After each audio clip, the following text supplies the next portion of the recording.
قربانی کرنا یہ حضرت ابراہیم علیہ الصلاۃ والسلام کی سنت ہے کہ اللہ رب العزت نے مسلمانوں پر اس قربانی کو ادا کرنا واجب قرار دیا ہے۔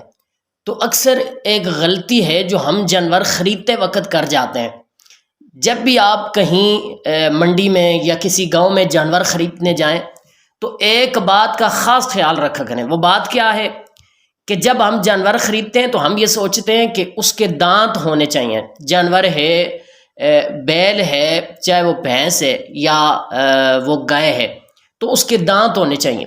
دیکھیں، دانتوں کا اعتبار نہیں، عمر کا اعتبار ضروری ہے۔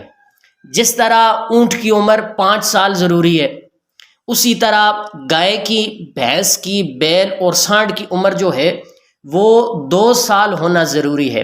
اگر 2 سال سے ایک دن بھی کم ہوگا، اس کے دانت ہوں گے تو اس کی قربانی نہیں ہوگی۔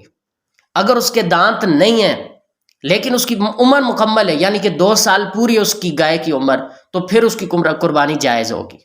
لیکن ہم جب بھی قربانی جاتے ہیں یا آپ میں سے، تو ہم کیا کرتے ہیں، صرف اس کے دانتوں کو دیکھا جاتا ہے۔ دیکھیں، اگر جانور بڑا ہے، 2 سال سے ہمیں یقین ہے کہ اس کی عمر 2 سال سے زیادہ ہے، پھر تو دانتوں کا مسئلہ ہی نہیں ہے۔ پھر تو اگر وہ دوندا نہیں بھی ہے تو کوئی مسئلہ نہیں، قربانی ہو جائے گی۔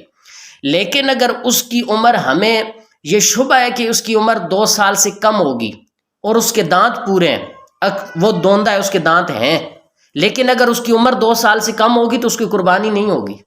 اس بات کو ذہن میں رکھیے گا۔ اور اگر بکرا ہے، بکری ہے، بھیڑ ہے، دمبا دمبی، تو اس کی عمر 1 سال ہونا ضروری ہے۔